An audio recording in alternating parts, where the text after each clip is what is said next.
బన్నీ అని 10 సంవత్సరాల బాలుడు ఉన్నాడు. అతను తన తల్లిదండ్రులకు ఏకైక కుమారుడు. బన్నీ తండ్రి చాలా బిజీగా ఉండే వ్యాపారవేత్త. తన కొడుకుతో సమయం గడపలేకపోతాడు. బన్నీ నిద్రపోయిన తర్వాత అతను ఇంటికి వస్తాడు. ఉదయం బన్నీ మేల్కొనే ముందే ఆఫీసుకి వెళ్ళిపోతాడు. బన్నీ తన తండ్రి దృష్టి కోసం ఆరాటపడతాడు. బన్నీ తన స్నేహితుల మాదిరిగానే బయటకు వెళ్లి తన తండ్రితో ఆడుకోవాలని కోరుకుంటాడు. ఒకరోజు బన్నీ సాయంత్రం తన తండ్రిని ఇంట్లో చూసి ఆశ్చర్యపోయాడు. అతను తన తండ్రిని ఇలా అడిగాడు, డాడీ, మిమ్మల్ని ఇంట్లో చూడటం చాలా ఆశ్చర్యంగా ఉంది అని అంటాడు.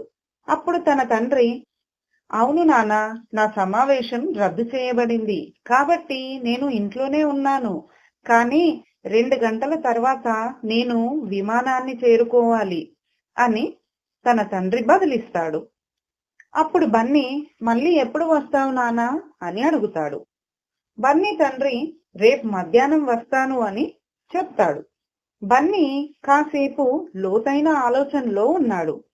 అప్పుడు బన్నీ తన తండ్రిని ఇలా అడుగుతాడు, డాడీ, మీరు 1 సంవత్సరంలో ఎంత సంపాదిస్తారు అని అంటాడు. బన్నీ తండ్రి ఆశ్చర్యపోయాడు.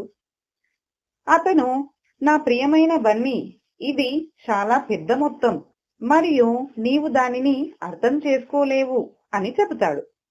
అప్పుడు బన్నీ, సరే డాడీ, మీరు సంపాదించే మొత్తంతో మీరు సంతోషంగా ఉన్నారా అని అడుగుతాడు. అప్పుడు తన తండ్రి ఇలా బదులిస్తాడు, అవును డార్లింగ్, నేను చాలా సంతోషంగా ఉన్నాను. వాస్తవానికి నేను కొన్ని నెలల్లో మా కొత్త శాఖను మరియు కొత్త వ్యాపారాన్ని ప్రారంభించాలని ప్రయత్నిస్తున్నాను. ఇది గొప్ప విషయం కాదా అని అంటాడు. అప్పుడు బన్నీ ఇలా బదులిస్తాడు, అవును డాడీ, అది వినగానే నాకు చాలా సంతోషం కలిగింది. నేను నిన్ను ఇంకొక ప్రశ్న అడగవచ్చా అని అంటాడు.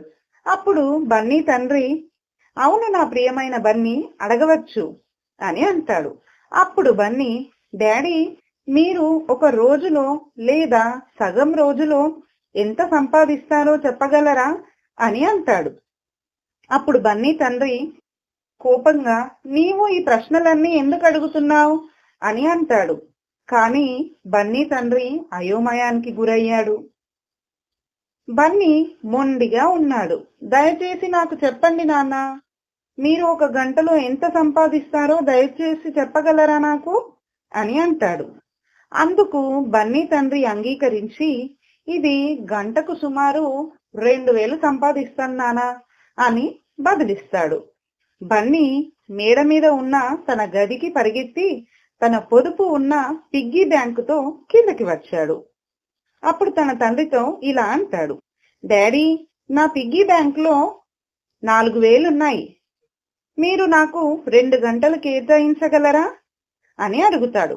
నేను సాయంత్రం బీచ్ కు వెళ్లి మీతో కలిసి భోజనం చేయాలనుకుంటున్నాను.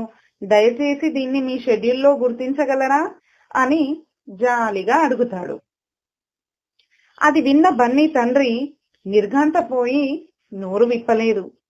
ఈ కథలోని నైతికత ఏమిటంటే, తల్లిదండ్రులు తన బిడ్డకు ఇవ్వగల గొప్ప బహుమతి సమయం. డబ్బు అన్నింటినీ కొనుగోలు చేయదు. ఈ కథ మీకు నచ్చినట్లయితే లైక్ చేయండి. ఇంకా ఇలాంటి మంచి మంచి కథలు వినాలనుకుంటున్నారా?